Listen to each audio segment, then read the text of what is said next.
One arena. Special guest referees. Bigs and dogs. Commentate half boxed.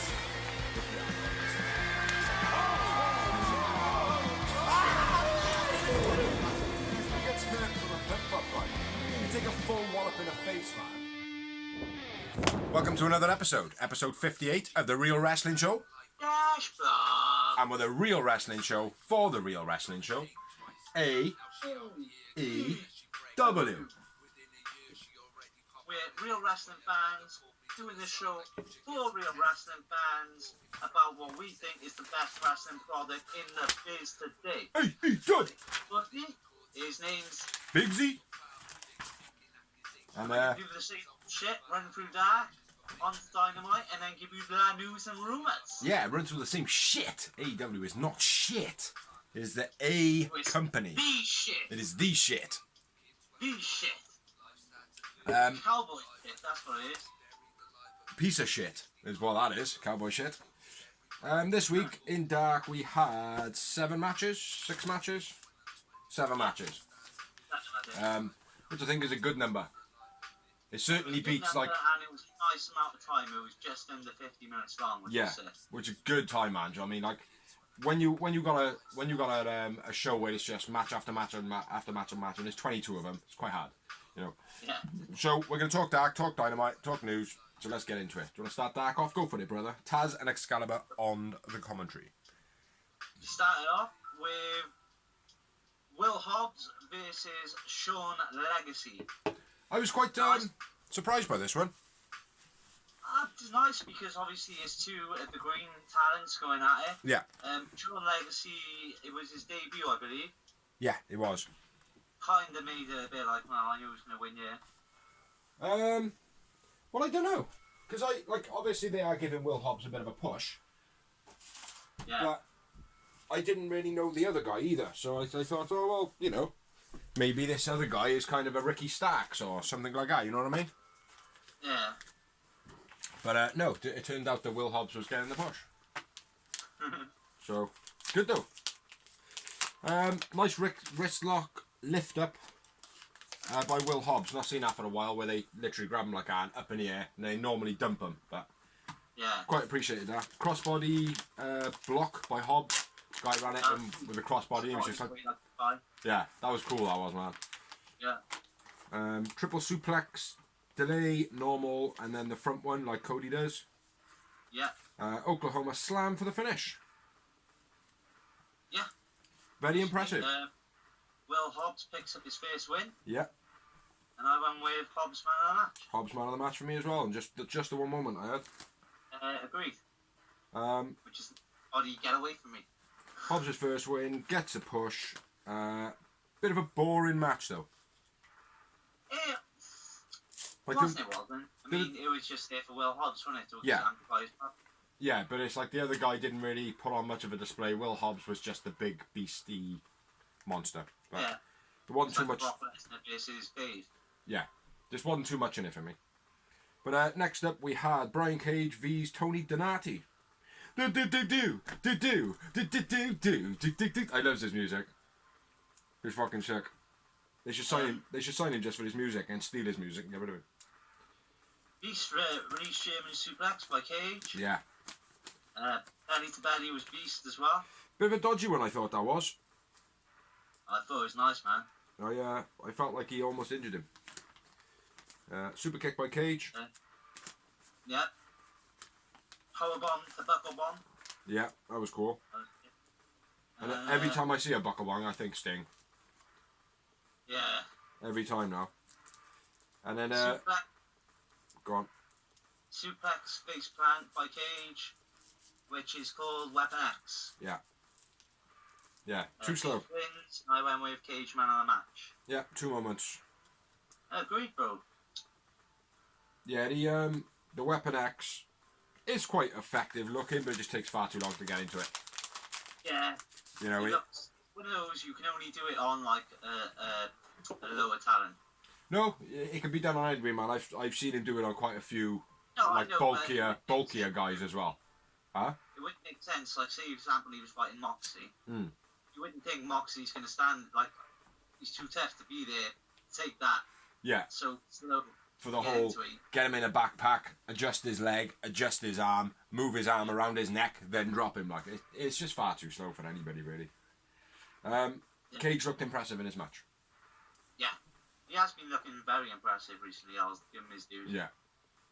Next up, we had a Full Gear promo for the 7th of November. A couple of rundowns of some of the people that's going to be on it. I don't know if there was any matches actually promoed in this, was there? No.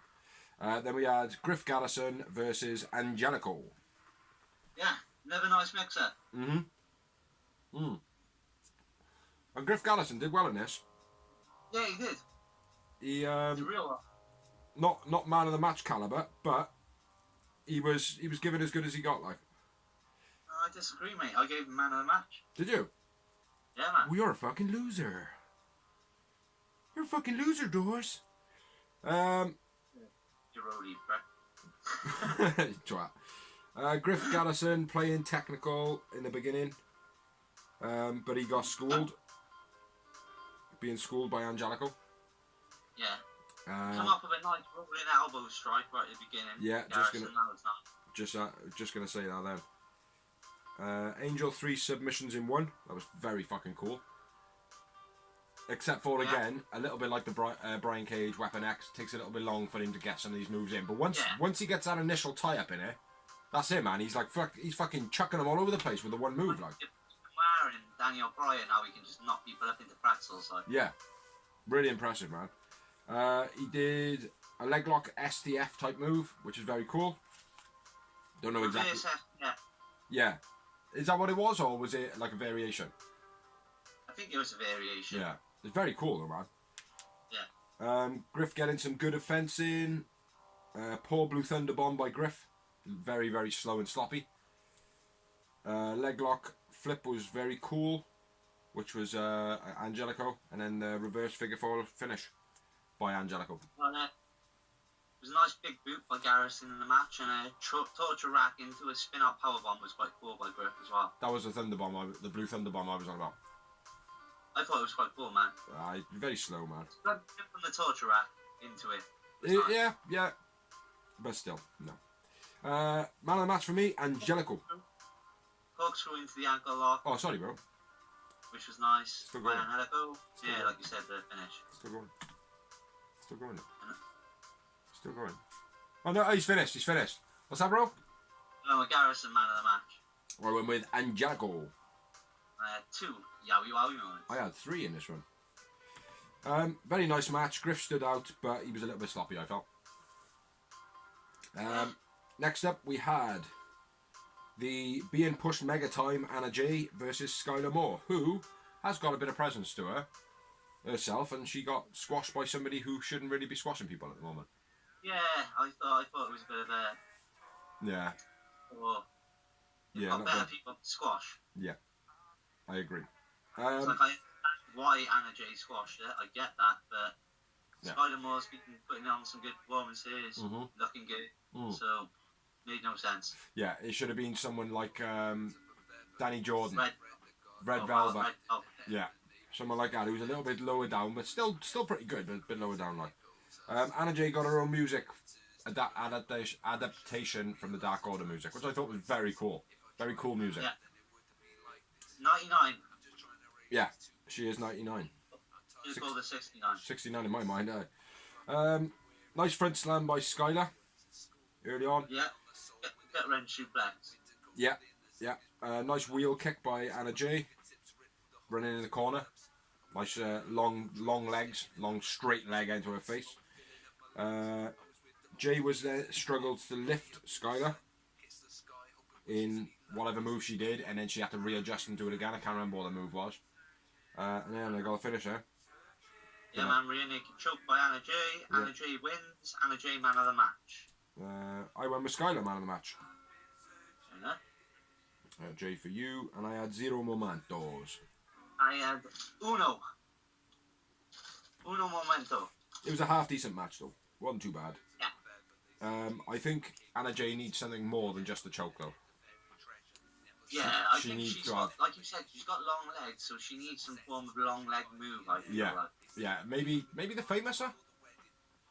Maybe the famous like shooter. You know how Abby does the rabbit hole with the elbow and drops? Maybe do that with the leg. Yeah. Whose move is that? That was one of the birds in TNA. It was Alicia Fox, was there? I think so. That was someone in TNA as well that did it. Oh, mate, the TNA's women, it's got long gone. I can't even remember that. Yeah, it would have been a while ago. But yeah, she got long legs. They need to utilise that. Give her something with a bit of power behind it. Like. Next up, we had Lee Johnson versus Eddie Kingston, which I thought was a very odd pairing. To be honest, I thought it was not pairing as well. I was kind of thinking, maybe Lee Johnson gets his first win then. Not against Kingston. No way. Why not? Nah, it's not gonna happen, is it? He's not a shit name, but he's not a big name, like, do you know what I mean? Well, he's got 18 years experience, mind. Do you know what I mean? Like, so... And WWE went for him. Unless you've watched TNA or AEW, you don't know who the fuck he is. No, I get that, like... yeah, I just thought it was a very odd partnership, this one. Couple of nice bits in it, though. T-bone suplex by Kingston, very nice. Beast. Taunting Lee Johnson, basically saying to him, come on, give me your best, blah, blah, blah, blah, all that shit. Knee to Lee's face was very stiff when he was on the floor. It wasn't like a running strike, he just literally kneed him. Yeah. And then spinning back fist, which was half believable, half not believable, by Eddie Kingston for the finish. Nice springboard drop kick in between there. Nice blue thunder bomb by Johnson as well. Yeah, a lot better than Griff's. Yeah. Give him my, yeah. And kitchen sink I love, man. Oh, yeah. By Eddie Kingston. Yeah.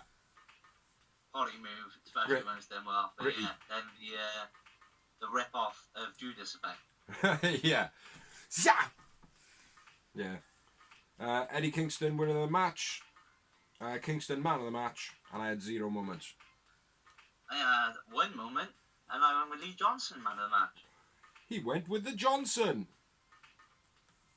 Yeah, it wasn't a great match. It was okay. It was nothing spectacular, but they tried to put Eddie Kingston over. I think Lee Johnson probably looked a little bit better than this, but Eddie Kingston ultimately ruled the match. So next up, which was match number 6. Was there many even? No. Oh yeah. There's one more after this. Another 20-minute time limit, and it was Sonny Kiss versus Serpentico. John Cruz. Oh yeah, sorry. I messed that one completely. He's got a tattoo on his wrist. Serpentico. Oh, is he? Yeah, has anyone noticed that? Anyone noticed the tattoo on his wrist? Yeah, I keep an eye out for the tattoos on people's wrists in AEW. Yeah, it was good, this one. I think this was a good matchup. Yeah. Not decent. Bottom rope springboard splits by Kiss was sick. Oh, I thought that was dodgy, man. Oh no, sorry, it was Dynamite. It was a moment in Dynamite I thought was dodgy. Nice overhead suplex by Kiss, that was beast. Yeah. Flatline by Sonny Kiss, gets a 2 count. Yeah. And then I don't even know what the finish was, but it was just some mad flip off the top rope by Kiss. Well, I've got my interpretation of what that was called. Nice run of split moves by Sonny. Nasty. Serpentico twisted his neck at one point, man, and it looked as though his body was in the wrong position when he twisted. Nice hug belly suplex from Sonny, and then the front flip Luthez press from Sonny Kiss. Because it kind of was like, do you know what I mean? It's just nuts. I don't know. Like I said, I don't know what I just went mad flip. Well, if he had rotated slightly more and landed on his knees, it would have been a Luthez press. Yeah, nice one, man. Man of the match, Sonny Kiss. Agreed. And 2 moments for me. Just the one. Just the uno. Nice display by Sonny and Serpentico in this one. John Cruz won that either. Then we are on to your bit. The mini of an evening. That's what I meant. And we had another 20-minute time limit, and it was a debut from Ben Carter, which is unusual again. A main event of Dark being a debut. It's normally... And British. Yeah, and British. He was good though, man. Very fucking good. So it was Ben Carter versus Ricky Starks. Yeah. Like you said, Ben Carter's AEW debut. Ben Carter had a lot of energy in his match. Oh yes, quick man. He was quick. BC backdrop by Starks. Yeah, nice back and forth to start off the match. They were doing tie-ups. Come on. Yeah. BC back elbow by Starks.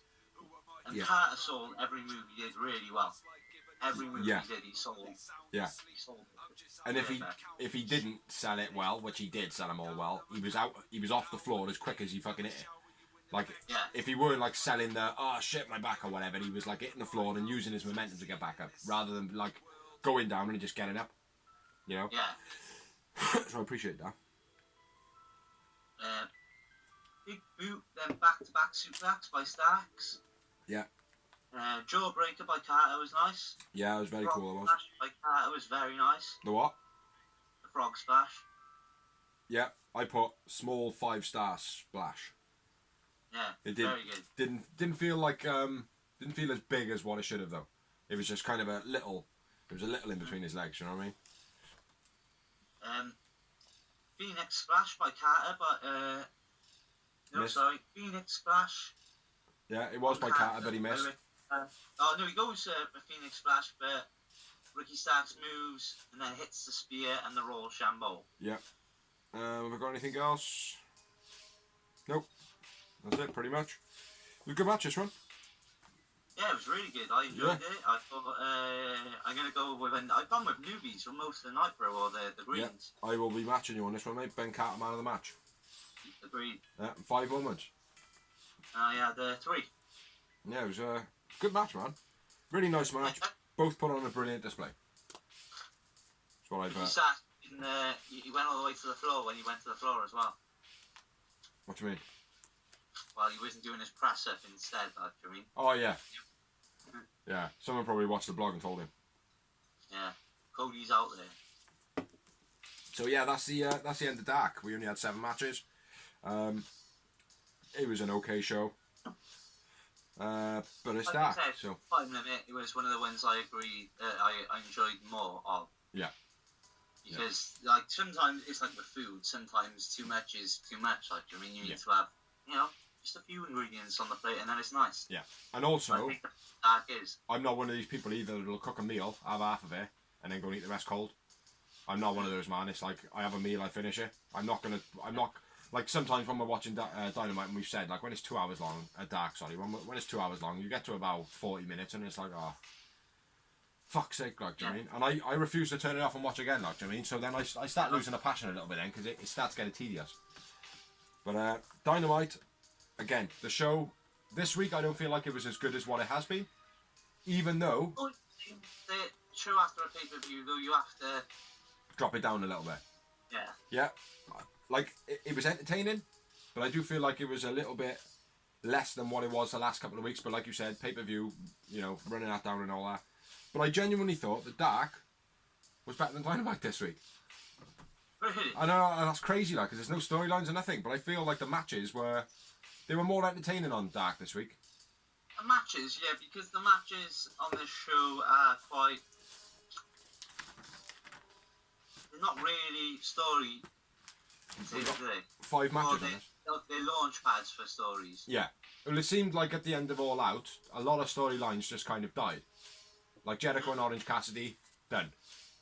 Yeah. Matt Hardy, Sammy, done. It's like I said the other day, Swole and Britt Baker, I feel like they've got maybe one more definitive match to be like, no, I'm the top boss. You know what I mean? The storylines seem to be just fizzling out really quick. No kind of like, ha, I beat you then, or anything like that. No, like, you know what I mean? Like, run out of a storyline. It's just dead. Let's move on. I don't know if I like that. I do and I don't. It's like I said, for me, the Britt Baker and Swole, like, it could go another one, but it doesn't need to. Yeah. So I'm happy they killed it. Yeah. Because they can always, you've got to remember, bro, with these storylines, they can always revisit them. Like, of course. They have them in the past. They go, remember 9 months ago when Hangman did this to someone, and then all of a sudden it's relevant this week. Like. Yeah. So they do it well in that sense. Yeah. It's just, I don't know. I just feel like some of the storylines in Dynamite just maybe killed off that little bit of momentum. Maybe that's why I didn't feel this episode that much like, you know? Yeah. But I'm going to start off by saying one thing before the show starts. In the adverts on Fight TV, if anybody from AEW is watching this, can you please stop just putting the AEW sign up with a... Can you like stick the show opener on repeat or something, so we can at least see wrestlers doing moves in your opening segment? You know what I mean? That'd be cool, you know? Or just do a rundown of like wrestlers' favourite move or best moves in the adverts or something like that. Do you know what I mean? It's on Fight TV, for fuck's sake. We're not seeing the adverts. Give us something, like. We're paying a subscription. Give us something. You know? But yeah, that's my little rant out of the way. I will also note there was a new opening video package to the show. It was brand new. So, let's get into this bad boy. Starting off, we had the Jericho and MJF and Tony Schiavone interview / promo. Yeah. Very cool. Entertaining, very cool. Probably the two funniest guys on the roster. Yeah, and they're not now also doing a Twitter beef. Oh, are they? Yeah, where they're not. It's not a beef. You know, Jericho's been going, yeah, we got the ratings, blah blah blah. You're welcome. Yeah. Yeah, they're doing tandem tweets. So Jericho's going, oh yeah, demigod, I'm this blah blah, demogod, I'm blah blah blah blah. You're welcome, and MJF's like, yeah, face of the company, you're welcome. So they're both doing tweets the same. They're mimicking each other. So that's going to be the next rivalry. And I said to the missus this morning, I don't know if I'm looking forward to that. I don't know if I want to see Jericho and MJF yet. Right, that happened. One of them has to turn face, don't they, I think? I don't know, because Jericho is, isn't he? He's the ultimate face bad guy. Yeah. You know what I mean? It's like Jericho just literally goes with the wind. But I just don't... I don't want to see MJF and Jericho just yet. No. I really don't like. More people than. Yeah, I think it's a bit too early for him to start rubbing off Jericho's name now. Yeah. But that might be because I'm a little bit of a hater of MJF. Not a hater, but I just don't rate him in the ring that much. Brilliant promo guy. He's not quite there though. But anyway, let's get into it then, is it? Yeah, man. First match, absolute brilliant. Yeah. But some sloppy moments all over the match. No entrances either. Yeah, it was an ultimate squash match. Dorsey says when there's no entrances, it's a fucking squash match. Nah, not when they're No, I know. Anyway, our first matchup, we had Lucha Brothers versus Jax, which they're not actually promoting them as Jax yet. We are. They are Jurassic Express. And it was Luchasaurus and Jungle Boy versus Pentagon and Phoenix. Yeah. Yeah, good matches, man. I got quite a few notes on this one. Yeah, me too. Nice top rope and drag by Jungle Boy. Yeah, and did you notice he didn't land on his feet? Well, he did, but he just falls to his falls. Yeah. Roll to it, like. Yeah, and then Phoenix has a go. Lad. Phoenix has a go, Yeah, then straight after, and stop. it's fucking shit, like. Because my missus was like, oh, look, Phoenix's rope work is wicked, isn't it? I was like, yeah, but did you notice that Jungle Boy's was 10 times better? Oh, why? Yeah. I said, because he didn't land on his feet. Do you know what I mean? Like, he landed on... He crashed down to do the arm drag. He used the momentum of his body, like. Yeah. You know? I will say, though, there was a crap flatliner by Jungle Boy on Pentagon, but I think it was Pentagon's fault. Assisted flatliner, yeah. I don't know. Luchasaurus, when he chucked him, it was like he almost didn't chuck him far enough, or maybe Pentagon was a bit too far away. Double team on the Lucha Brothers, or by the Lucha Brothers, which was a reverse Canadian, I believe. Yeah. Don't know what that is. Jungle Boy fuck up off Luchasaurus' back. Went to use Luchasaurus as a launch pad, and just slipped off, and then ended up cracking Penta in the face. Yeah. Bit of a poor spot in the match, but high humidity, very slippery, sweaty bodies. Lucha Bros both got out of the ring, and after that point, which I think that was a regrouping. That bit of improvisation. B&B and Eddie Kingston were at ringside. And then I've got my next note is the double whatever it was by Jungle Boy. I'm not sure what it was, but he gets Penta nice and Phoenix. springboard crossbody by Penta on Luchasaurus. Then Jungle Boy shoved off the apron by Penta into Phoenix super kick. Yeah. That was... Yeah. Well, he was in his gut though, wasn't he? He kicked him in the gut. Because when I watched it first, I thought he did like get a really nice connection on his face, like. But then when I watched it second, it was in his stomach. It was in his stomach. Beastie clothesline by Luchasaurus on Phoenix. Yeah. Lucha catches Phoenix off on the top rope for a monster chokeslam. Oh, fucking hell, you're right at the end, you know. Yeah, give me a sec. Big leg kicks by Penta to JB. Big, beastie ones to his legs. Jungle Boy tagging Luchasaurus. It was very set up by the Lucha Brothers. You know when Jungle Boy's like kind of cut off from the ring? And then he like jumps over the one and then the other one's legs. It was very set up. Like they were ducking down and rolling them over the top of him and all. And you could see that they were doing the moves. Do you know what I mean? It wasn't Jungle Boy doing the work. It was them. And again, I thought that was sloppy. And then I'm back where you are then.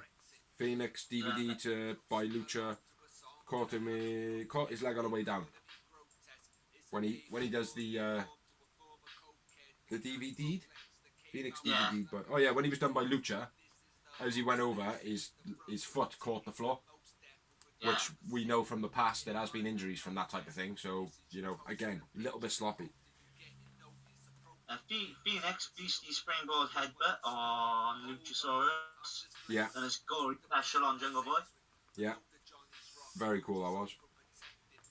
That big chokeslam you said by Luchasaurus, it looked like he almost dropped him on his head, but I think that was Phoenix just doing the whole swanton movement, wasn't it? Yeah. And going over. Yeah. Looked cool that did. He looked awesome, mate. Fair play. Yeah, Goldie Bomb by Phoenix to Jungle Boy. Well, Footstomp package driver combo, wasn't it? Goldie Bomb? I said that. That's what I was on about. Yeah, you're on about next was the kick out with the pile driver stomp. Yeah. Which I'm not sure what it's called. I called it a Footstomp package driver combo. Yeah. I think it is a name for it though, like by not the Nasty Boys. Who's the one the FTR was going about? Something that like Road Warriors. Oh yeah. A couple of Road Warrior moves. I'm sure that move the Penta and Phoenix do is a Road Warrior move. It's not the Road Warriors, bro. The only time they went on the top rope was clotheslines. Ah, right, okay. What else we got? Ray almost landed on his head to the outside when he did his plancha to Luchasaurus. He just literally slipped down Lucha, and I think he just tucked his head in the last second. And again, another sloppy moment. Penta Canadian Destroyer, Phoenix, Jungle Boy roll up. Yeah.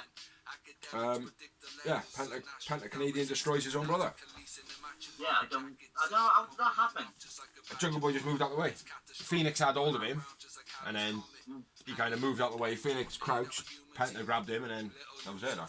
It's quite cool, except for when you jump into that move, there isn't any momentum to do the Canadian Destroyer, so he should never have done it on his partner. Yeah. Like if it was a clothesline, fair enough, momentum takes you, you know. Yeah. But again, I felt like that was a sloppy finish to the match. I thought it was lame. It was a good match. There was a lot of good things in this match, and there was a lot of good psychology, good like build up for storylines and stuff like that, especially on the Lucha Brothers side. But a lot of sloppy moments, man. A lot of sloppy moments.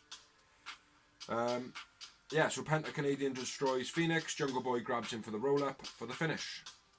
So Jex win the match, and I went with JB for the man of match. And I went with Phoenix. Phoenix. Oh, does. Stand up a minute. Stand up. Stand up.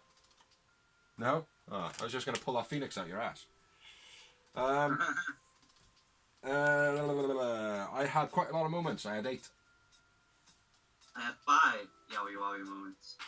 But I think, like, obviously there were a couple that I noticed of fuck-ups in this one. So, yeah. After the match, Lucha Brothers start pushing each other. Kingston comes out, waffles a load of stuff on a mic, says that, where is Pac? Where's that English buddy? Yeah. And where's your fucking wife? Where's your fucking wife? She's fucking QT. Says shake hands. Shake hands. Shake hands. Shake hands. Shake hands. Shake hands. Shake hands, he says. The Panther pushes Phoenix. Shake hands. Yeah. Shake hands. Shake hands. Shake hands. Yeah, and then Panther pushes Phoenix. And then we had another round of shake hands, shake hands, shake hands. This is all Eddie Kingston, by the way. Kingston says that he wasn't eliminated from the Battle Royale, which I did not notice. No, I didn't notice. But my missus did. She went, you know he wasn't eliminated from the Battle Royale, didn't you? I was like, no, he was. She was like, no, he wasn't. He went through the middle rope. I was like, oh, I'll have to check that out, like. And then when he was like, just before I forget, you know, so I don't forget, I want to eliminate for the Battle Royal. Check the rules. So that's a nice little development that could come up for Lance Archer vs Kingston maybe next week. Maybe. Something like that. Yeah, I'll just get destroyed though, let's be fair. Yes, hopefully. Yeah, sloppy spots all over this match, but still very, very hype. Good opener as they always are. Yeah. Next up, we had a promo, which was a recap of the main event from All Out between Moxley and MJF. Yeah, boy. Then we had Jake the Snake Roberts and the Lance Archer promo. Basically saying, I told you I'd win the Rumble and I did. And I'm going to beat Mox and be the champion. Yeah. It was good, but not great. Then we had Matt Hardy. Hold on, 2 seconds. He came up explaining. Jake Snake Roberts, man. He was funny as fuck in that promo. His expressions were brilliant, mate. Do you know what I mean? Like where Lance Archer was still talking and he was just going... Like, I was like, what the fuck are you doing, man? You fucking creepy weirdo. But yeah, go on. Next up, we had the Matt Hardy promo, which is basically Tony Khan going, go out there and tell him you're okay, for my sake. Yeah. It seemed very... that. Do you reckon? Yeah, it did, mate. I mean, I get it. I mean, it had to be done. Definitely, it had to be done. It just it felt very... paid off. If he was in WWE, Ben sent him out to do it. Yeah. Like, if he's been doing it for the company's sake, like, do you mean? Not I'm saying, like, Matt Hardy is feeling better or anything, because I don't think he is. No. But just to get that hype off the company, that heat off the company. Yeah. Yeah. Yeah. Maybe. I didn't get that from it. I didn't feel that. I will say a couple of things though. Matt Hardy got a massive chant, which he would do. And then after that big chant, they stuck fake crowd noise in. Very quietly. I don't know if you noticed it. But there was very quiet fake crowd. No, it felt like the crowd felt like a football. Yeah. Crowd. There was lots of whistling. Yeah. A constant whistle through the whole thing. Like it was just like a crowd on loop. Yeah. You know, WWE have done that for years. Like, do you know what I mean? Like, and you can get away with it, but this particular time, I noticed it massively. Yeah, and it was only quiet. Yeah, I remember you saying that because it feels like I was on the TV. Yeah. It was, It felt like like a static. Your American chat, people out there, a soccer crowd. A soccer game. Yeah. That's what it felt like. It felt like genuine football. Like, I was like, there's a football going on as well, like what? Yeah. It was odd, man. Matt Hardy says he will be 100% recovered and that he is not the toughest man alive or the guy that can't die. He feels like he's the luckiest guy alive, which, to be honest, he's pretty fucking lucky, like, do you know what I mean? Because that was a nasty bumpy talk. But do you know what, right? People online are going... Like, is it even, like, you mean, like, the amount of matches that kid's been in, like, you mean, I know. Couldn't kill you, like, I mean, he is the luckiest kid alive. People online, though, are going, it was a fix. Like, I had the bumpy to it, it was all set up. It's like, how fucking stupid have you got to be, like? Back to the JR thing, I didn't know how to fall. It's a fucking idiot. How'd you fall off a 20-foot ladder and land on your skull? Yeah. Oh, I know how to do it, innit? Exactly. Well, no, people are saying that the concrete, the clear concrete, was mats. Do you know what I mean? The third. Yeah. That third time that comes off mats all the time. Yeah, that grey hard stuff that, like, you know, if you get dragged by a car, it like takes your skin off. That stuff. They say in his pads. Fucking idiots. Rebby was with the new Hardy Boy. New Hardy Boy being Baby Hardy. Not sure of his name. I'm not sure either, but I know one thing. She's going to be there every week now after that. Oh, I fucking hope not, mate. I fucking hope not. I said that to the missus. I was like, Matt Hardy's coming out now. I bet Rebby's in the crowd. Oh, mate, she has got the worst resting bitch face in the world, mate. She's just a pie-faced cow, like. She's got no emotion, mate. She's just an angry twat, like. Yeah. I know twat's quite harsh, so she's just a bit of an angry cunt, like. Yeah, cunt's a lot less harsh. It's the blog, bro. Fuck Vince. Yeah, she's... says he's going to come back and he's going on the hunt for gold this time. So, Matt Hardy has gone from the broken gimmick to go into normal Matt Hardy to Private Party's manager to feuding with Sammy Guevara in a kind of aggressive tone, and now he's going on the hunt for gold. Does Matt Hardy have a personality or no? Yeah. Well, here's the thing. Like, I think obviously COVID has fucked a lot of it up. Of course. But yeah, he's in danger right now of being lost in the shuffle. Yeah, I feel like he's doing it to himself as well.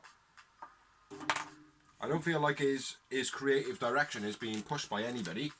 I feel like what he's doing is he's listening to the fans a lot, and the fans are like, oh, we don't like this and we don't like that. He's going, all right, okay, I need to change something up. And he's changing up, and the fans are going, oh, I don't like it. Right, we need to change something up again. Like, it's like you can't do it every week. I think he's missing the live audience, bro. I think. Like, I know he's a mad Twitter dude and all that shit, but like, there's only one way you can feel it. Like, I mean, that's being in front of a crowd, a full set-out crowd. Yeah, and he says that as well in his promo. Like, I think that's what he's struggling with, because like the broken thing, that was a complete risk. Yeah. And I wouldn't know if he debuted that during the COVID. No. Because you wouldn't have got the reaction from the fans. No, fans would have looked at him and been like, oh, what the fuck is this like? Yeah, exactly. Yeah. Do you know what I mean? So I think that's one of these situations where obviously you're struggling with, like. I think he just needs to, rather than trying to be like Matt Hardy the legend and the guy who people can rub off his name, I think he just needs to be a wrestler. Yeah, I think he needs to go in the way he did when he first went to Impact, when it was like, right, Matt Hardy's, yeah? Yeah. And they're going to automatically make him world champion. Oh, that's going to be shit. But they didn't, and he earned his way there, and it was like, yes, now Matt Hardy's a main eventer because he earned it. It almost feels like he's not a main eventer at the moment. Like he doesn't believe in himself. Like he's not a legend. Like he's just another guy who's trying to get over. You know? He kind of feels like Scott Hall, and like halfway through his career in WCW, because you know Scott Hall raised from a big name, but then when you look around, and you've got Sting, Hogan, Nash. Yeah, mixed in a shuffle, like you said. Bret Hart. It's like, okay. Yeah, well, when you look at it, innit? Yeah, you got Mox. You compare Mox to Matt Hardy, and it's like, oh, okay, Mox is like double the caliber of him, which is a fair point, you know. Yeah. Then you look at like other people on the roster as well. It's like Scorpio Sky, outshining Matt Hardy at the moment. Pentagon, Phoenix, outshining Matt Hardy at the moment. Angelico. Do you know what I mean? Like people that are lower down the card. Not to say that they're lower tier wrestlers, but they're lower down on the card than Matt Hardy should be.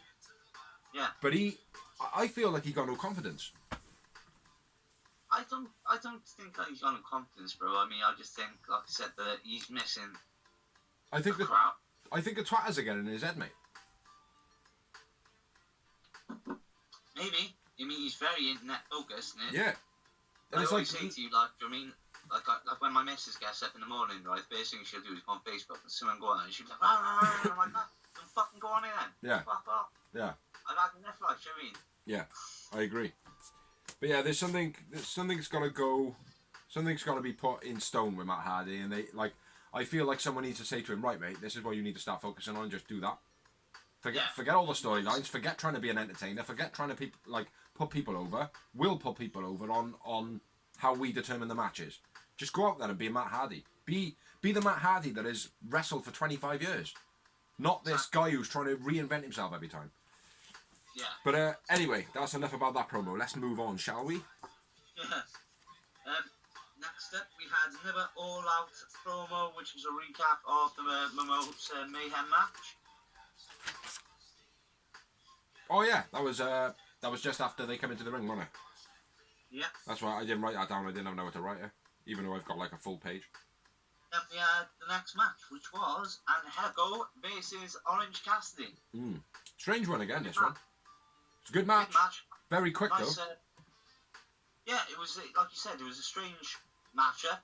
But at the same time, I was like, okay, I'm intrigued here. This could be cool. Like. Well, let me just go back a sec. Keep talking to match too, man, if you want. Yep. Navarro Dos submission move by Angelico. Sick that was, mate. Good beat. Cassidy with the elbow switch on the outside. What was up to then? You go on. I'm listening. Orange top rope splash, then a tornado DDT. And then it's the end of the match. I can't find the bloody... against Griff Gallison. Yeah, don't worry, I'll say it at the end now. Angelico tying Orange up with wrist locks, Orange wrestler. Yeah, pretty much covered it all, man. Orange punch gets the win. Yeah. Orange win. Orange man of the match for me. I went Angelico. He's impressive. He's a little bit slow to get his moves on and stuff like that, but I'm impressed by the fact that they're displaying his talent at the moment. It's very Bob Backlund as well, like. Yeah. Old school matches can, like. Yeah, and he's using the technical movements of wrestling, like standing on the back of the knee to push you down to the floor and like pulling your arm back. William Regal. Huh? You'd have a 5-star match with William Regal. Yeah, fucking right, man. He's a different caliber to William Regal though, because Angelico is, you can clearly see he's a bit of a high flyer type guy. Yeah. He's fucking massive as well. He's like 6'6", man. He's fucking huge. I know. The way he is, he acts like a young, like a student. Because he's got that swag about him, and he's thin. He doesn't look so big. You know who he is though, don't you? Yeah, he's Angelico, bro. No, he's... You're watching it for a while now. Yellow Wolf, bro. Yeah. Angelico and Yellow Wolf are the same person, just less tattoos on the one. After the match, Jack Evans having a bit of a bitch. Bitching. I think I've written bitching. Jack Evans bitching. Yeah. Proud and Powerful attack Orange Cassidy then. Yeah. Best friends come out, obviously, because it's part of the rivalry. Chuck calls Proud and Powerful ding dongs, which I laugh my fucking head off. And then they say they're gonna have a parking lot brawl next week, which I'm very interested in. Very interested in. But I will say one thing: they've already asked other people out for a parking lot brawl, and it hasn't happened. Yeah. It's like obviously COVID and shit like that, and Blood and Guts is another one that haven't happened, materialised. But yeah, there was an ordinary parking lot brawl was supposed to happen before, and that never materialised. I hope this one does. But it has been advertised as an official match. Stay away from the bins, man. Say again. Stay away from the weedy bins, though. Keep using the weedy bins and they're fucking shit, mate. They are terrible, innit? Crap. We did worse when we were kids, just doing backyard wrestling, like. Yeah, well, we use like wooden pallets and shit, mate. Weedy bins, we looked at each other and we were like, we didn't even consider them, like, this is shit. No, it was more pallets and fucking mattresses jumping off the shed and shit. Yeah. Fast match. Orange looked annoyed. Orange looked very frustrated in this match, I feel. But I think that was that heat from coming off, beating Jericho, you know what I mean? Keep his momentum going. 2 moments in the match for me. And I had 2 moments. Yeah, it was a decent match, man. Next up, we had the promo from Alex Marvez knocking on the Young Bucks' door. No reply. Then there was a reply. Then there was a guy laying on the floor for some super kick party. Super kick party! I love what JR said as well. Where he went, I guess he wasn't invited to that super kick party. Or something like that. I was laughing my head off, man. Best thing he said all night. Yeah. Yeah, I got a couple of things on JR in the Sunny Kiss match which are coming up. Yeah. Then, I think I know. go for it, brother. Go for the next bit. Next up, we had Kip Sabian and the super sexy Penelope Ford promo. Best man introduction. First, a fat dude called Puff comes out. Well, first of all, he kicks Tony out the ring. Oh yeah, sorry. Yeah, and then a Puff comes out. That guy called Puff, don't know who he is. He's a Twitter fan or something. Puff. Kip Sabian bringing out a Puff. That's unusual. Considering his missus is so fucking... Oh. Brian Pillman Jr.'s next soul to come out. Yeah. Says that we're not even friends. Why are you out yet? Yep. And then he has the debut of Shocker, which you warned me about in the morning. I assume this is the thing you saw. Yeah. And you texted me straight away and was like, don't watch the internet. Yeah. Don't internet today, bro. I was like, right, Liv, I don't start till 3, so I'm gonna watch Dynamite now. Yeah. She was like, you don't watch it in the morning often. Yeah, Bigsy just warned me though. Huh? Something good's gonna happen. It's been spoiled for Biggs, so I have to watch it now. Yeah, mate, it's literally as soon as I woke up, like I go downstairs, have my cup of tea, have a doob, like, and then I just have a little quick scan through Facebook, look at my like old memories that I've shared and shit like that from like when we used to like standing on that tractor come up the other day. Do you know what I mean? Like it's like things like that, like, and it's like, oh, I'll have a look at that, and the first thing that popped up, Miro debuts. I was like, oh, fuck! I was well pissed off, mate. I didn't read the internet all day then, man. I was like, nah, I'm just gonna listen to some R.A. Rugged Man, fucking get my anger out that way, like, do you know what I mean? But there was nothing else ready to be spoiled either. No, I know.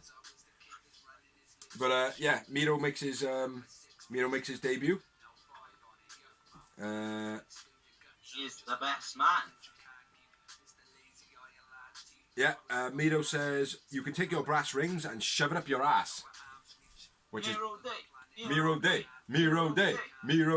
which was a dig to Vince McMahon, obviously.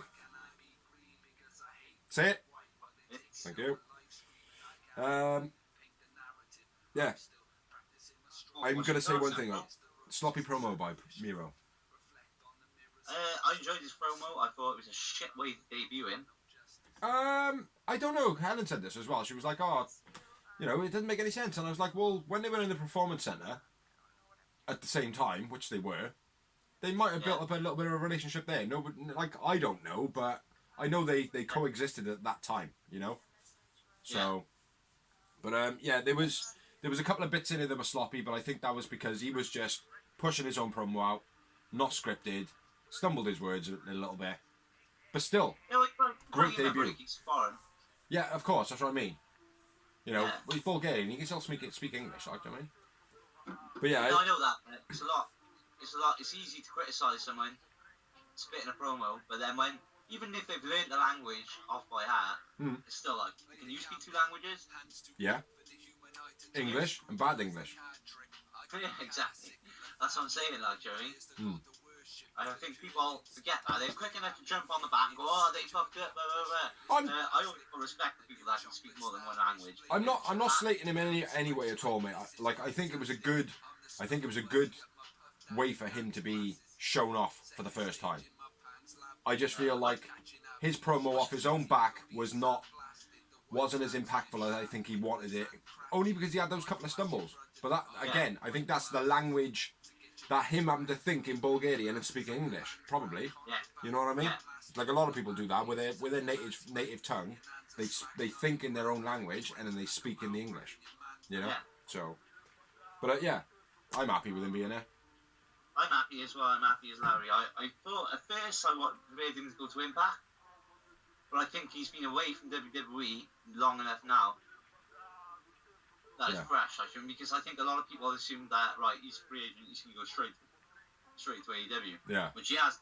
And he hasn't even gone on the independence as far as I'm aware, I'm not sure. No, but he does have a contract that he can fight in New Japan, only in Japan. Can't fight in America when they do shows again, and he can do some independence as well.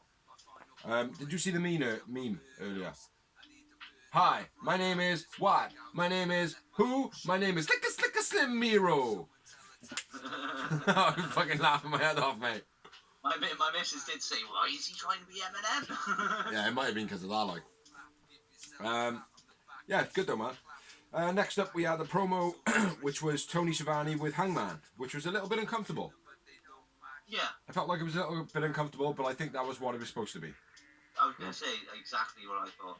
He asks about the loss, says if it felt like... Hangman said that it felt like there was absolute silence during the All Out match, which, again, a lot of adrenaline, a lot of hype in that match, so yeah, maybe. Hangman says that he feels like he's full of poison, which I would say, Hangman, that's the alcohol. Says that him and Kenny will get through this. Yeah. And then my next line I wrote, no they won't. Yeah, they won't. They get through this in a match. And he says that FTR should never have been number one contenders, that he's to blame, it was all his fault. Yes it was. Yeah. Yes it was. Nice promo. And again, storyline. Huh? He's still kicking, like, I mean, they managed to swerve us every way, left and right and turn, like, on it. Yeah. Originally, we all thought, Hangman's going to be the bad guy. I still want Kenny to be the bad guy. Mm. Which is turning out to be. It's turning out to be that, isn't it? Yeah. I was going to say something else then. I'm sure I should have been number one. No, it's gone. I can't remember. Oh, that was it. Again, when I obviously go through Twitter and Facebook and stuff like that now and again to look at the news and what people say and stuff on some of the sites that allow us to share, thank you very much for that, by the way.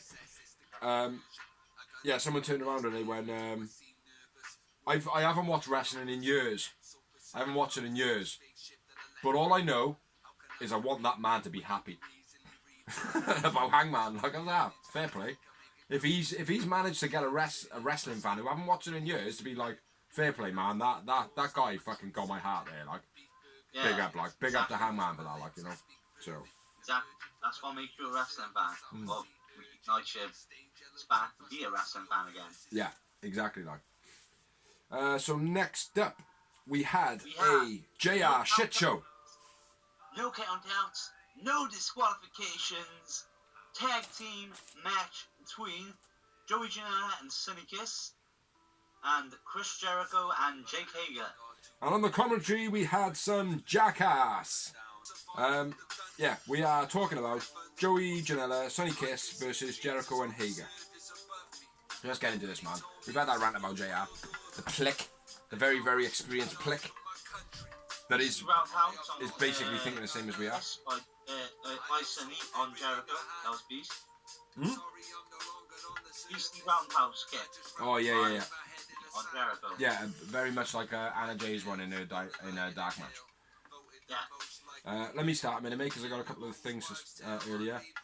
Jericho starts off a lot of big strikes, and then there's a double team to Sonny and Joey. No, double team by Sonny and Joey. Sorry. Yeah, and then I've got JR referred to Sonny as she lots of times. I've written there. That's all I'm going to say on that in this. Double missile drop kick by Sonny and Janela. Pretty cool. Janela looks very sloppy most of the time, man. Chair to Jericho. First slammed in the stomach and then across his back. Are you that far now? Well, Jericho was a nice back-to-back suplex before that on the chair leg. Sorry. Nope, can't hold it in. Sorry, bro. Do you want to carry on or? Oh, up to you, man. Make it up as you go. I'll edit it after. No, there was a top rope crossbody by Janela and Kiss. That was sick. Top rope suicida to the outside on Jericho by Janela. Jericho back to back on the chair legs, which was beast because the chair wasn't actually folded. The chair legs were slightly up. That was sick. Might have been a mistake. Kiss, nice drop salt on Hager, which is where he kind of does a moonsault and a drop kick at the same time. That was pretty fucking, again, hell of an athlete, Sonny Kiss. Beast. Then we had a Hager bomb with a trash can on Sunny Kiss, which made no fucking sense whatsoever. Because basically, Jake Hager puts the trash can on Sunny Kiss while he's lying down. And then he goes for the Hager bomb, and Sunny Kiss pulls the trash can up. And, well, either way, Jake Hager weighs the same weight, so he's still going to come down on the trash can just as hard, just on the chest. So it doesn't really make sense for it, and it would hit Jake either way, exactly the same. So that shit makes no sense to me. And going on about the Hager bomb on the trash can. It makes no sense. Hager bomb onto the trash can. Oh, when he jumps out the corner. Yeah. And Sonny puts a can up in the air. Yeah, it makes no sense, because either way, he's coming down on that can, like, just because you lifted it up, it's not going to hit him anymore, it's going to hit him exactly the same, yeah. And the can still lands on you. Yeah. Yeah, I thought that as well, like, because when he set it up, I thought, what's he going to do here? He's going to do something big, like a moonsault or something like that, and I thought, oh, but he's not a Hardy boy, he's not like an Edge of Christian or Dudley boy, or, what? Why? And I thought the same as you, like, it's like, well, he's going to do himself more damage by going into the can off there, you know? But at the same time, the reversal made no sense. Because either way, just because he lifted the trash can up, it didn't hit Hager anymore. No. And Hager's heavier than what Kiss can hold up. So the trash can landed on him anyway. Yeah. So it made the reversal made no sense, like. No, I agree, man. I don't even know where I got that, man. I don't know. I haven't even written that down. But go on, carry on, man. Because you started it off, so... I just thought that was fucking shit. I really did. Yeah, it did make much sense. Then we had Jericho catapult Janela on the stage into Hager, who slams Janela off the stage through tables. Yeah. I did know earlier in Dark, there was a weird split by Sonny Kiss. It was in this match, Hager grabs his leg and pulls him. Yeah. Yeah, that looked dodgy as fuck, man. That looked like he could have pulled his groin or something like that, like. Or her groin, whatever JR wants to call him.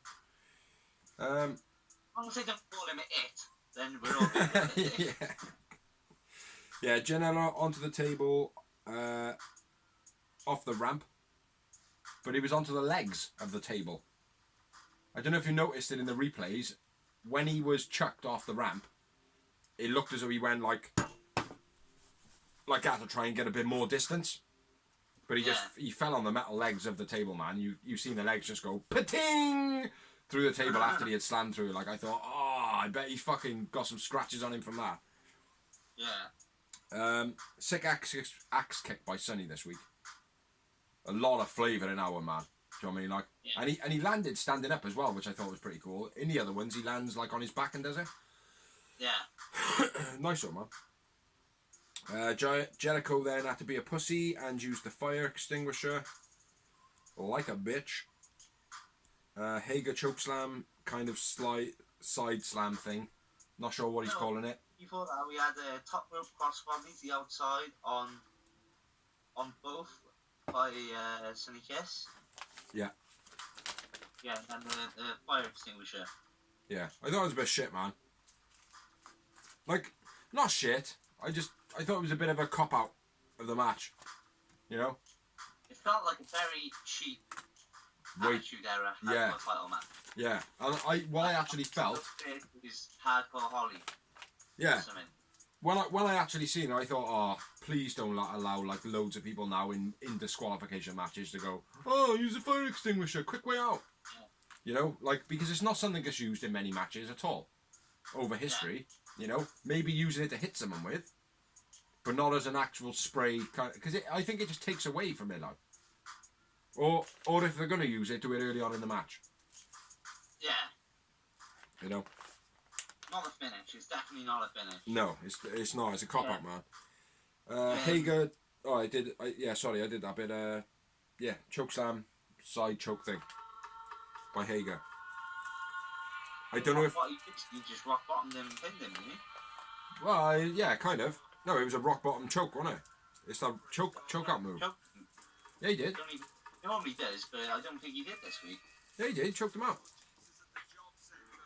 Okay, I'll have a look. Hold on 2 seconds. Yeah, it was a choke. I'll leave you alone. I see you rocking a rollie, so, Prick. That's right, I'm smoking rollies. Not the good grade.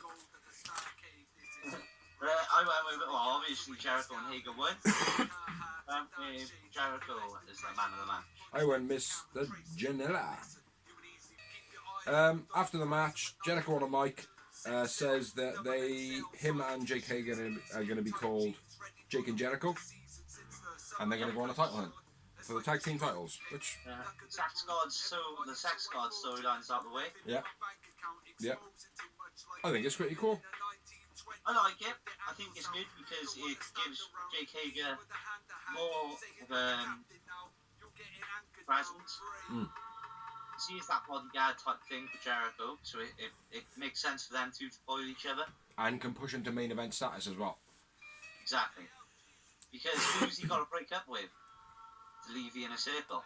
Nobody. Jericho. Oh, yeah, I suppose.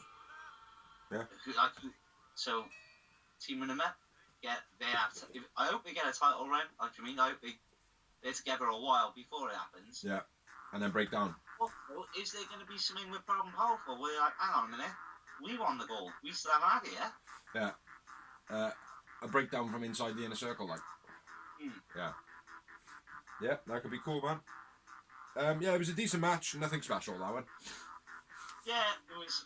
I think the way they hyped it up, it was a full hardcore match. I think the ending spoiled it. The fire extinguisher took a lot away from it. Next up, we had a promo of MJF in his office, and he fires everyone. He screams in Nina's face, she runs off crying, and then he addresses Wardlow, which I thought, again, was a little bit of a cop-out. Yeah. Like, Wardlow obviously going, like, grunting in his face and like, I'm fucking Wardlow, don't fuck with me. I fucking pay your wages, I fucking pay your wages! Same old thing, like, just, like, it ties the storyline in, and it gives a little bit more longevity to the storyline. But I didn't appreciate it. I really didn't. I agree with you. It was very... This show felt like a very old Raw. Like a 90s Raw. Yeah, I just wasn't on this, man, this week. Ah, shit. I got my pen stuck in my book, man.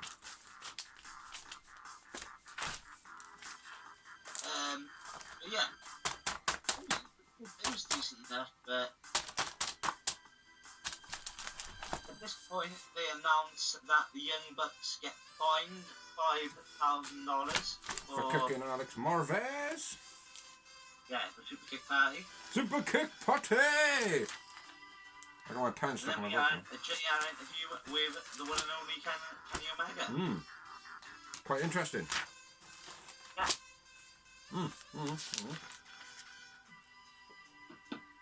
Where are we, man? We're on the No, hold on. JR interview. What about the promo for Mox? You got Mox's promo, man. Mox saying Lance Archer won the battle. Son of a bitch! Skipped 2 matches as well. Huh? You crack on, bro. I skipped the whole page in 2 matches. Ignore me. What are you on about? Well, I just moved on to the next page by accident. Right. Yeah, next up was Moxley saying Lance Archer won the Battle Royale. Son of a bitch! Which I think was a fucking wicked way, man, of like being like, I didn't want to fight him. Do you know what I mean? Like, but then he went on to be like, look, I'm more aggressive than you. I'm the fucking man, like. Do you know what I mean? Like, who do you want to bet against? Who are the odds against? Is it me or is it Lance, basically? Don't bet against me. I thought it was a wicked promo, man. Mox has been smashing his promos out. Oh, mate, he's number 1 in the 500 PWI, is it? PWI? Pro Wrestling Index, yeah? For a reason. Do you know what I mean? Like, because of what he does. So, can't fault him, man. Next up, we had the FTR celebrations, which this was fucking awesome as well. Yeah. The tag team title celebration in ring, surrounded by AEW tag teams. Yeah. The Dark Order went out on the ramp as well, which I didn't expect. Yeah. And you know, so next week, Dynamite, FTR versus Jax.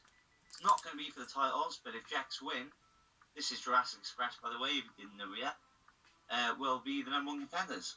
Yeah. Which obviously it would be. It makes sense. If you beat the champs, you are the number one contenders. Simple as that. Yep, and they even stated that. You've got to beat us before you get a title shot, blah, blah, blah, blah. Calls them a comedy act. Says that it was a hot day at All Out, blah, blah, blah, but they still were adverse and or whatever. BTR won with a 1-2-3. Knocks SCU saying, oh, yeah, could you imagine, blah, blah, blah, blah, if you were in your prime 20 years ago? Which I thought, again, was well done by them by alienating the crowd. Billy and Son, you are not going to get fast tracked just because you were in that second-rate company for all those years. Second-rate Hall of Fame. Yeah. Mocks Jackson saying they're a comedy gimmick. And then, obviously, what you said then. Luchasaurus, Jax, get in the ring. Chuck a bucket of ice over FTR. That's it. And the promo. But FTR, I feel like they probably did one of the best promos in AEW so far with that promo. FTR are amazing, mate. I've always rated them. I said to you in NXT, bro. Remember, I was like, watch these guys in NXT, mate. They are sick. They are good, man. They are really good. Like, they're exceptional. WWE ain't gonna be able to use them though. Mm. But I was really surprised that they did leave because it was so embedded in WWE. Yeah. Like when you look back at like all of, like that program I told you to watch, Breaking Ground. Yeah. When it shows all the backstage NXT, they're always in it. Backstage, learning, teaching, teaching. Yeah. You can tell, mate, they've got a pride, haven't they? Yeah. Next up, we had Taz on commentary coming out and says about the Battle Royale. And then we have a Darby All-In promo. Yeah. Which was Ricky Starks again. With his face makeup. Saying, oh, you got sad written down his chest. Oh, I'm sad. I thought it was brilliant. I loved it. Ricky Starks is quality, mate. Says that Darby is reckless, not relentless. And he will show Darby what relentless is by when he sees him next time. He's going to kick the fuck out of him. Yeah. So next up, we had another match. Which was the beautiful. And I love Ty Conte. Me She's too. Amazing. She I've loved is. her from day one. Yeah, she's real cute, man. Good wrestler as well. Real good wrestler. Yeah. Like I said, I've rated her from day one, not just on her looks, just on her ability, but like obviously her look caught my attention first. Yeah, she's very cute, man. Huh? Very, very cute. Yeah. A Brazilian, I think. Mm-hmm. She was fighting Nyla Rose, accompanied by Vicky Guerrero. Excuse me? Excuse me! Excuse me? Horrible voice. Tay starts off, nice fast punches. Nice nice knee bar takedown by Tay. Yeah. Nyla throws Tay out the ring. Tay into the guardrail. I keep wanting to say Taylor, man. Tay into the guardrail. Nyla into the guardrail. Then into the post. I think I was in an advert break. At this point, I wrote, Tay is all over Nyla Rose. Yeah. Vicky Like a fucking rash. As well. Yeah. Big clothesline by Nyla. Nyla biting Tay's fingers. I don't know if she was trying to taste something from earlier on in the day. See, JR moment. Not at all. Standing leg drop. Yeah.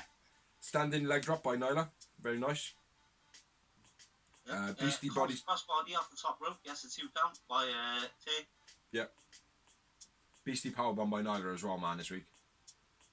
Beastie Powerbomb. There's a beastie clothesline as well by Nyla where she pulled Conti's leg into it when she did it. Yeah, I like that. Yeah, it was very nice, that was, man. Looked a bit stiff. Yeah. The leg armbar at the end.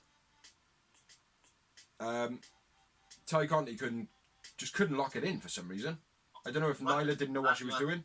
Right before that, you had the top rope springboard sunset flip, countered by Nyla into that goozle bomb. Yeah, which picked up off the floor. Yeah. Yeah. That was beast. That was nice. And I like the way she got the armbar on. I did. It took a while for her to get it in though. It's like because Nyla was like that, and she needed her arm locked like that for the move to be worked, because her foot actually hooked over there or hooked over there, whichever way it was. No, it hooked from the back frontwards, so it was pulling her arm back. But Nyla either got it wrong or Tay just couldn't hook under her arm, like, do you know what I mean? I think she couldn't hook under her arm, but I thought it looked realistic. It didn't suffer. I felt like Nyla is so big. Yeah. Tay is so small. I thought it looked good. I felt like Tay was struggling to do the move. Like she couldn't do the move unless a limb was in the right position. That's what I felt like. But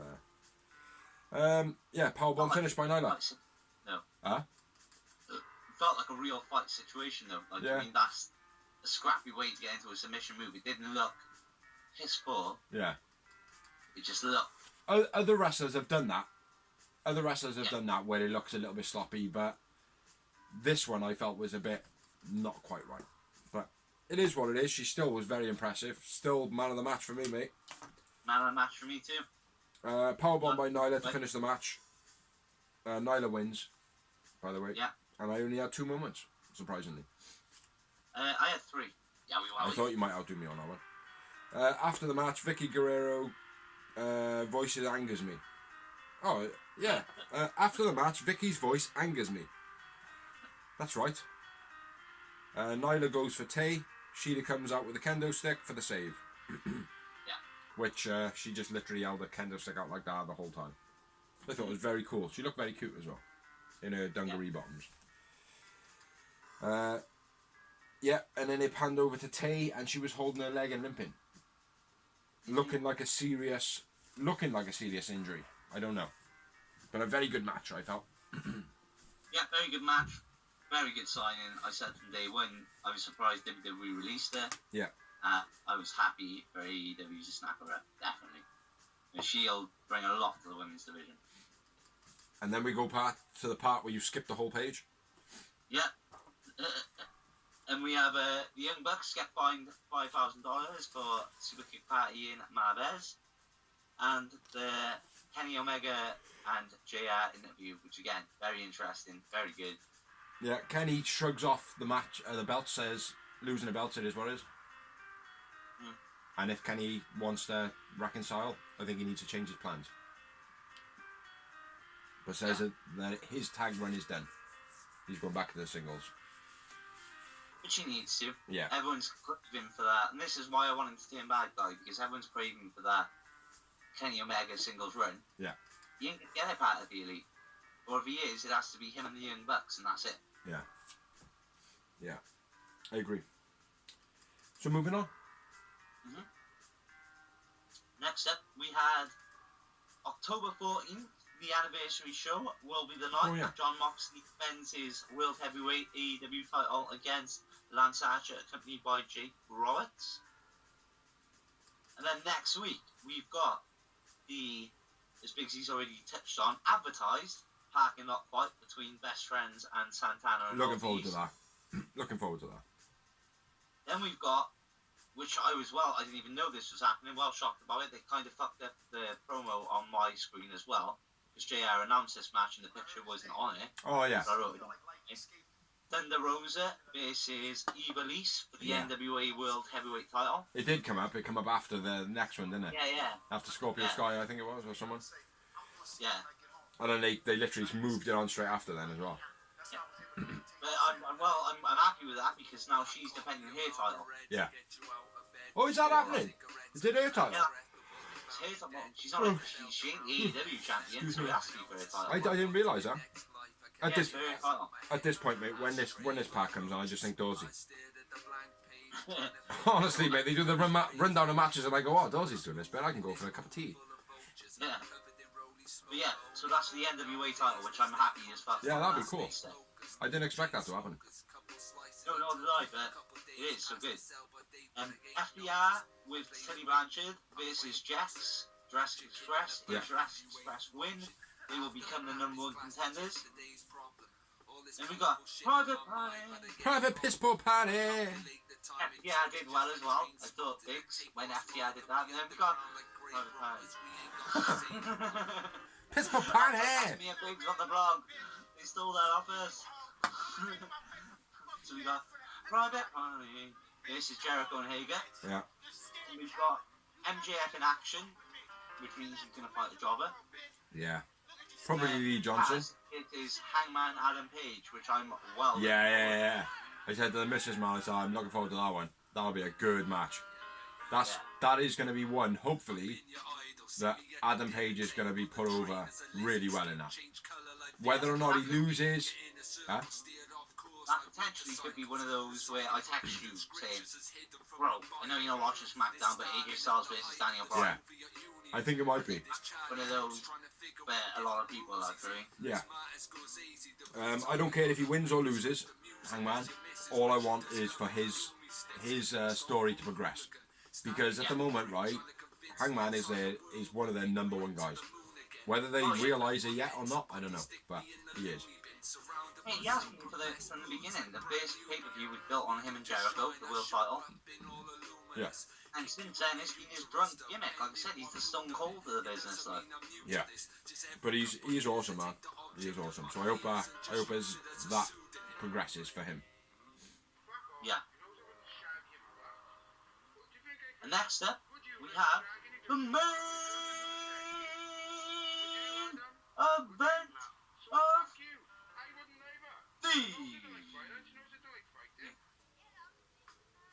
I can never match your words when you do that, man, because you go like, my name is Michael Payne. It's like, I'm just going, trying to do the words like. But yeah, the main event of the evening was Dustin Rhodes versus Brody Lee of the Dark Order. Dustin come out for the TNT title. Dustin come out with QT and Brandy. No Ali this week. And Brody Lee come out with John Silver. Which I thought was very cool. Because John Silver, obviously on BTE, is a fucking idiot. But yeah, he's awesome. John Silver, awesome man. So it starts off with Dustin cutting a promo on a broken mic. Yeah. Yeah. That's that. Yes, it did. Big time because it took away from his whole promo. It sounds like a promo. Mm-hmm. Where when the mic actually kicked in, it was passionate as fuck. It missed like the first 30 seconds, didn't it? Which is a lot of time, man. Yeah. I didn't actually write the promo bit down. My first note is Dustin attacks Brody from behind. You write that shit down, but I write it down just in case. I know. It's all good. This is why you're here, man. This is why you're here. Not because of your manly good looks, bro. Yeah, Dustin attacks Brody from behind to start the match. Dusty gets chucked into the crowd, is my next note. So I don't know if you got anything in between. And then Brody gets flapjacked onto a table that doesn't break. Which I am fucking very surprised at that. Considering, right, he landed in the middle of the table, he's probably heavier than most of the wrestlers they have got, and it didn't break. I was well shocked, man. It's like I wrote it in brackets. It didn't break. I'm kind of glad I didn't know because I thought it would have been a shitty crumble, actually. I mean, he didn't like slam him hard, did he? It was just like... No, he just threw him over the top, didn't he? Yeah. Yeah. But like, if he did land, it would have been one of them one where he hit the table and he just went... Yeah. Actually, so it worked out well. It worked out better probably because he rolled off a side. Like after you, I'd let bro. I'd give you your own, bro. You know that. John Silver sacrificed by Brody Lee. Well, that was cool as well. Like, and then Dustin just kicks him in the face. Yeah, back in the ring for a couple of bits and pieces. Then they were back on the outside, or Brody was. This is where the match actually starts. Yeah. Back on the outside, he throws a table. He just throws a table. It doesn't really hit Dustin or anything like that, but yeah, he throws a table. And then Dustin, my next note is Dustin's in the corner, and he hits him with 20 punches in the corner. 20 punches. Not just 10, like his standard. He hits him with 20 of the fuckers. Yeah, the storyline, like I said to the message, she was like, he's going a bit on me. I was like, ah, he beat up his little brother the other day. 10 seconds, mate. That's the thing. Dustin catapult to the ropes. Why have I written that? Was he choked? I'll go with what I got. Oh, he was catapulted onto the ropes. That's right. Yeah. Missed out a couple of things. Brody chops just Dustin out of the ring. Like, he literally knife edge shots him to send him right out of the ring into the railings. That's why you were going on about it. No, yeah? I got that. Yeah, huge top to Dustin to the outside. Yeah. Oh no, that's on the outside. Beastie back elbow by Brody was nice. Yeah. And then I go straight into the Bulldog headlock by Dustin. Yeah. And power slam. Yeah. That was nice. Whoa, pardon me. Nice destroyer by Dustin, gets a 2 count. I know we don't like everyone doing the destroyer, but I like Dustin doing it because he's an old fella. Yeah. Beastie forearm smashes as well by Dustin. And a Hurricanrana as well. That Hurricanrana just before the Canadian was fucking sick. Yeah. Just so slow. It was slow, man. It just felt like time slowed down, like, and he was just like, all right, then we're gonna see this massive guy who's 6'6" jump on this other guy who's 6'6" and make him flip. So I mean, it's not something you see. Looks good when Dustin does it, like. Yeah, it was very cool, man. Yeah, and then back with you then, Canadian Destroyer by Dustin. Gets 2 count. Yeah, hits him with the crossroads. Kick then powerbomb a la Kevin Nash. Because for me, Brody Lee, when he did that, he looked exactly like Kevin Nash in his prime. Yeah. Yeah, and he kicks out from that, Dustin. Yeah. Cannonball off the apron by Dustin. Yeah, to the outside. Yeah, that was pretty nice. Silver then causes a distraction. Yeah, tries to save Brody. Yeah, pile driver to Brody. Nice. Oh, yeah, he goes for pile driver. Couldn't pick him up the first time. Second time, very nice. Very cool. Yeah, first time they fucked it big time, but yeah. They recovered well. Then I got the Brody kick was terrible because he didn't even touch him. He literally just goes, ooh, ooh, ooh. It was shit. Well, they go back and forth for a while, like, and they smash each other. Yeah, they do. And it gets 2 count, whoever goes to the floor. I haven't written it down. Brody, I think it was. And then 2 flush kicks. And the discus lariat gets the win for Brody. Yeah. I went there with Dustin, man of the match. I thought you would. I went with Brody. Brody. And I had 3 moments. Wowie mowie.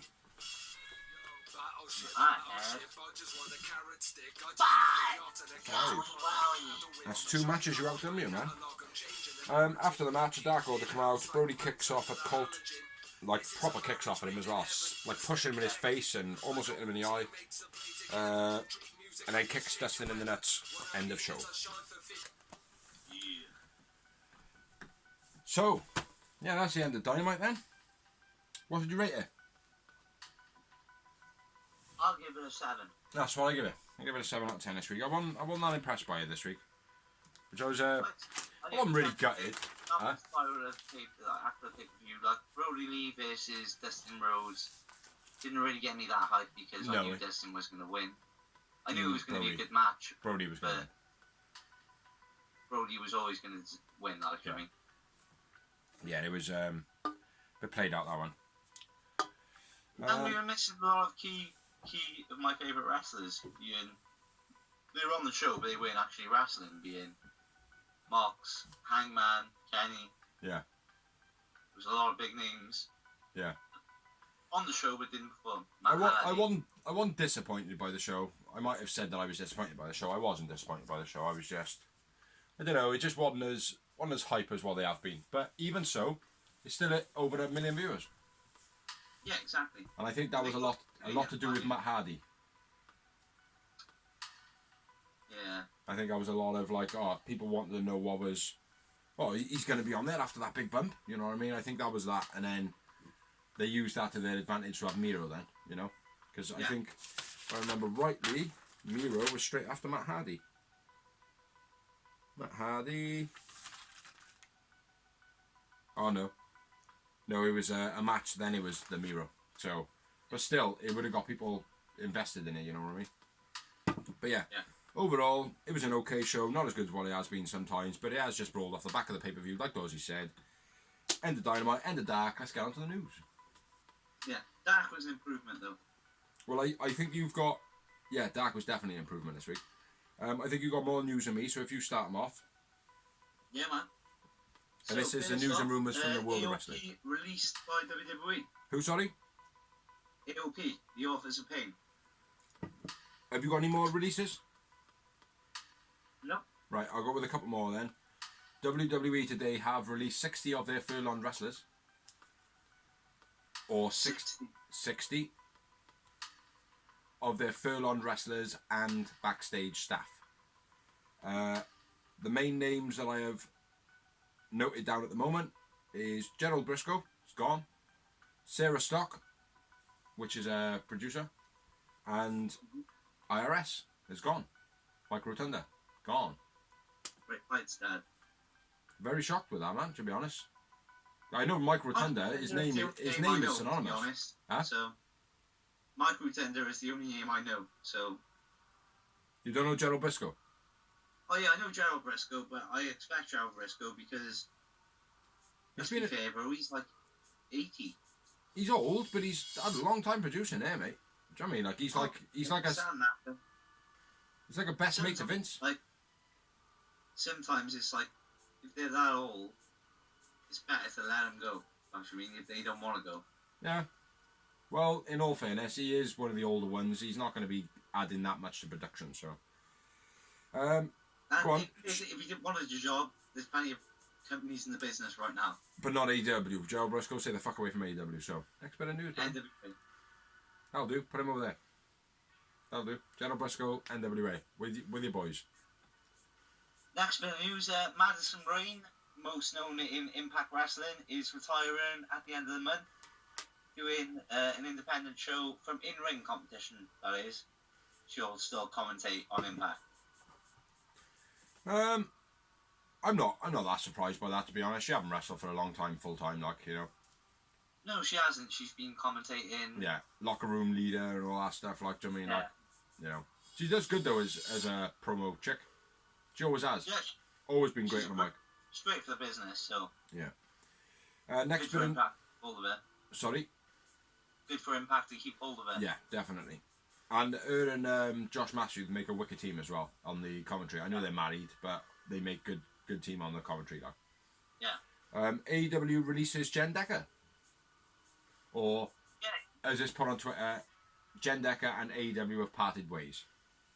There's no animosity. There's no reason for it. I think that Jen Decker, who's very, very, very, very cute, by the way, she basically got an NFL or baseball. I'm not sure which one it is, but she does like a radio show and a show of her own. So if you want to see some more of Jen Decker, go and watch that. Well, I know she's very high in demand. I mean, she was on Dwayne Johnson's The Rock's Titans, the series 2, innit? Jen Decker. Yeah. Not Dasha Fontes. Oh, sorry, Jen Decker. Sorry, my bad. Yeah, Jen Decker. She does the best 5 moments of the week. Yeah. She was involved with AEW very early on. The Favre girl. Yeah. Yeah, she's gone. So it's not going to be a great loss to the company, to be honest. But I thought she was quite cute. I thought she was quite like in tune with what the wrestling was. You know, She seemed very, very positive about it. She seemed very hype about it. You know, and again, very cute, very pretty to look at. And I know that seems misogynistic, a bit JR, you know, but, and I'm going to keep using that now, a little bit JR. But, you know, she had more to offer. You know? Puppies! Yeah, exactly. But yeah, Jen Decker is no longer with AEW. Shame. So, Matt Hardy was still in the hospital with a concussion after the match at All Out. Yep, his missus was going mental on Twitter saying that 1000% he's got a concussion. Any fucking idiot can see that. Shut up, Rebby Hardy. I did say, mate, like, after the pay-per-view I stated on the blog, I remember clearly saying that I don't care what you say, that time was not enough to allow him to carry on going. And then when you look at it, he looked like a drunk man the whole time. Well, no, when he bashed his head first, if you think back, when he bashed his head first, she put up the axe, then he got up, and Sammy was still there. He started fighting with Sammy. When he fell over the second time, that's when he was stopped. That's when the cameras went off for more than a minute. They went off for more than a minute. They buggered off. They followed Sammy. They went to commentary and everything. There was enough time to do a concussion test. It only takes 30 seconds. Concussion test, bro, but there's not enough time to take a test for that type of fall, bro. No, there isn't, but there's enough. What's the first test you're going to do? Well, look. Concussion like test. I said, I'll go back to that bike ride we had where I basically kamikazes off down a hill into a tree head first. Luckily, at the time, my girlfriend lived like down the bottom of that hill. Yeah. You were not happy with me riding home to Whitchurch. No, of course. After doing a concussion test. No, I know. All I was doing was riding the bike. I know, mate. Yeah, you're happy for Matt Hardy to go off and carry on. No, I wasn't happy for him to do it. I wasn't happy for him to go off and do it again. Not at all.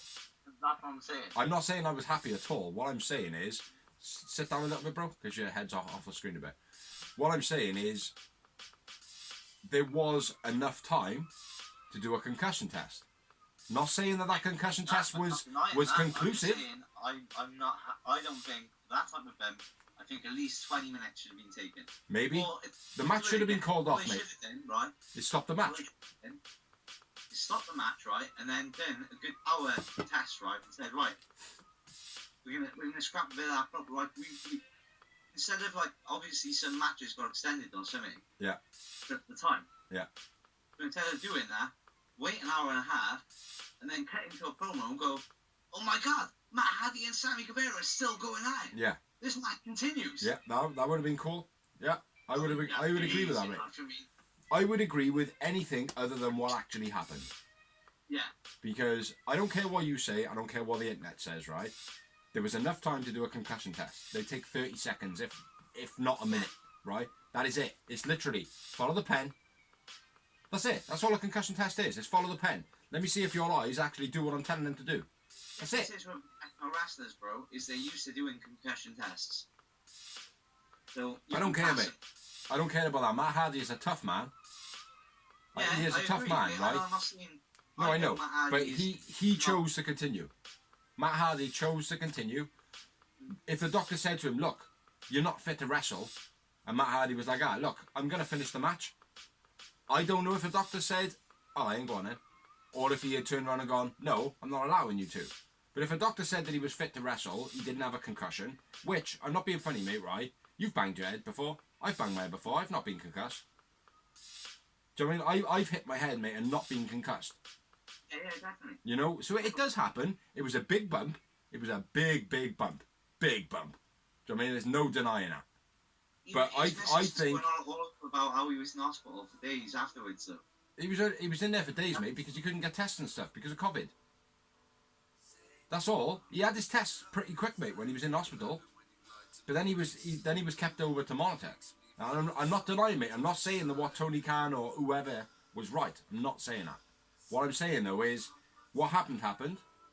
Yeah. Do you know what I mean? Like Matt Hardy was concussed or whatever. Happy with the situation. Huh? Matt Hardy's fine and he's happy with the situation. That's all that matters. Yeah, exactly. That's what I think is thing. Our opinions, we've got our opinions, but I don't think they mean much in the grand scheme of, we don't know what the doctor said. You know, we don't know what his situation was. From this. Hopefully they do. I know another little thing from the Matt Hardy thing. Booker T did an interview yesterday and he basically said that Matt Hardy should stop doing the bumps at the age of 45, even though Matt Hardy's only 41. I mean, like I said, everyone said Chris Benoit was fine at one time. That's what I mean, so. Don't be going down here, mate. Let's not play that game, eh? Anyway, let's move on. Yes. I can't eat. Oh, I've lost you. Officially, and also now, I did write that, Miro at All Elite. Hang on, bagger.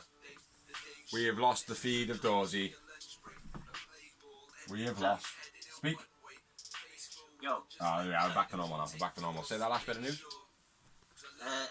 Ty Conti, and now, as we know, officially, Miro are officially All Elite. All Elite, baby! Take on E, brilliant. Miro, brilliant. Two brilliant signings. Yeah. A potential main eventer in Conti, and for me, Potential main event. Would be a main eventer. Yeah. Miro Day, Miro Day, Miro Day, Miro Day. Miro Day, fuck Vince. Miro Day, fuck Vince. Miro Day, fuck Vince. Miro Day. Next bit of news. Couple of deaths. I heard about him today. One was Barry Scott, which I know the name, and I know he's synonymous with TNA, but I don't actually know of him. The other one was Puppet the Psycho Clown, and he was a midget that used to fight on TNA, otherwise known as Stevie Lee, and he was also on the Jackass 3D movie. But yeah, both of those died today, or very recently. Rest in peace. Huh? Rest in peace. Rest in peace. Right. Next bit. For me, Jeff Hardy wants to bring back the Willow character from TNA to fight the Fiend. That'll be awesome. It would be good, but I don't want to see Willow in WWE. Well, I was going to say, you know what? If we were going to lose someone, I'd love it to be Bray Wyatt. Sit down, man. I'd love it to be Bray Wyatt. Because yowie wowie. Yeah. Everything is awesome. And WWE ain't using him badly, but they're using him wrong. Mm. It's like he's had 2 title reigns now where they lasted 5 days. Yeah, I know. It's like disgusting. Yeah, He's the most over character in WWE right now. that's why you don't need a belt on the thing, though. You know this, mate. I mean, like, if someone's over, you don't need a belt, do you? Yeah, but then you don't put... Yeah, but the Undertaker never had 5 title runs. He just didn't have a title shot. Again, no, different era then, no. Don't give the belt over to him for 5 days because then it makes him look weak. It doesn't matter. Some characters, yes, you don't need the belt, but you will look weak if you keep losing it. Jericho. Chris Jericho had the belt for like half an hour. Guy is an icon. Yeah, but how many good title runs has he had though? He did have quite a few. He did have quite a few. And then he's lost to a leg end, like Shawn Michaels. So Mate. It puts you over. Like, I mean, when you're losing to fucking Roman Reigns. Yeah. Roman Reigns, man, it's good. Again, Orange Cassidy can teach him how to do the finisher and he'll be bum. Don't need to jack off my wrist to see that. Like, I mean, Orange is the lazy way. Like, I mean. Well, all I'll say is on that bit of news, I don't want to see Willow in WWE. I'll see him in AEW, TNA, ROH, New Japan, fucking Dave's wrestling school down the road. Hello, don't want to see him in WWE. The Fiend in AEW. Yeah. That's right. Because I want the Fiend in AEW. That ain't gonna happen. Imagine how much that would get over in AEW. That ain't gonna happen. Bray Wyatt with freedom of his own. I would rather see Bo Dallas, to be honest. Not that I'd rather see him. I think there's more possibility of Bo Dallas going there before Bray Wyatt. You got any more news? Oh, yeah. I got one more piece of news. Nia Jax asks WWE not to use a Photoshop photo of it because it sends out the wrong message, which I agree. Well, taking out the fat bits. Yeah. Good. Glad, because people are people. Humans are humans. Exactly. They're all shapes, colours and sizes. That's what we said. I mean, we come out with all these things, right? But Nia Jax is fucking beautiful. She is a beautiful woman. Yeah. Beautiful. Very. Absolutely gorgeous. Yeah. Like, when they pan in on her face for a reason. Yeah. She's got gorgeous eyes. She's got a beautiful face. They could pan anywhere on her body, mate.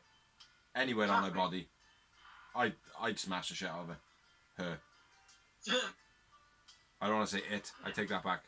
But yeah, I would. I wish you lost it. Fuck off. Have you got any more? Have you got any more news? Yeah, Right, let me go with my last one then because I don't want it to be the last bit of news. Tessa Blanchard is back wrestling. Moving on. Oh. On the indies, I expect, yeah. Yeah.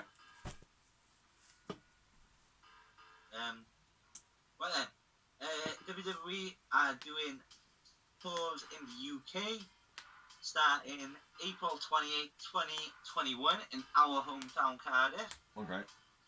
They're doing dates up until I haven't listed where they are. You can research them online. It's pure fucking easy.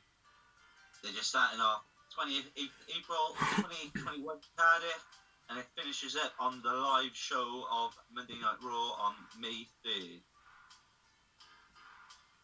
That's if COVID has gone away. Yeah. Obviously. Yeah. That is the plan at the moment. But again, that is, quite a while away, yeah? 2021. Mm-hmm. Yeah, almost 3 months away, mate. The Bulldozer Matu is announcing a retirement tour. I don't really know too much about him, but like from what I read, he's been like CCW champion. He's been around a long time in the indies, so... I've never heard of that guy, man. Nor have I. And I've never seen him before, but it was big news when I read it. Yeah. Apparently. Finn Balor becomes the new NXT champion. Yeah, obviously. I heard that. That's wrestler they got, why wouldn't it be? And then the last thing I got is the JR catching flack for tasteless comments on All Out. Which we've already touched on, we don't need to go too much into that. Naughty JR, learn how to speak. That's all I can say about that. Yeah. But, I don't care about that, it was a silly little joke. It's been taken out of context. People are feathers at the moment. But that's everything, innit? That's the last bit of news. That is it? Yeah. So yeah, that's the blog. Unfortunately, I know you've been entertained by us, motherfuckers. But yeah, we can only do so much. We do it each week. We do Dark, we do Dynamite, we do the news. We do it every week. We've been doing it from the beginning. I think we've missed like 2 shows, something like that. We haven't missed them. We've seen them. We just haven't blogged on them. 2 views, I think. That was it. But we've been doing since Dynamite started. We have been doing it. We have been on it, like so. If you haven't seen any of our shows, go and check them out. They're all on YouTube. We share them on our Facebook page, the Real Wrestling Show blog. We share them to a lot of websites that allow us to share. And thank you very much for allowing us to share. Thank you everyone for watching. Yeah, thank you everyone on Facebook, everybody on YouTube, anybody that watches, anybody that shares, anybody that likes. Thank you very much, and keep on doing that.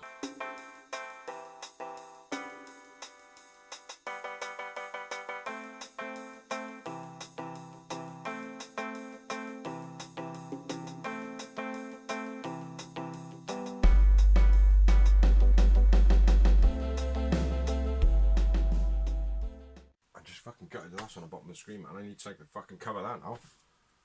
Fucking strong on, man. Excellent. Fuck you, Sky. Got a way around you, you fucking pricks. Yes.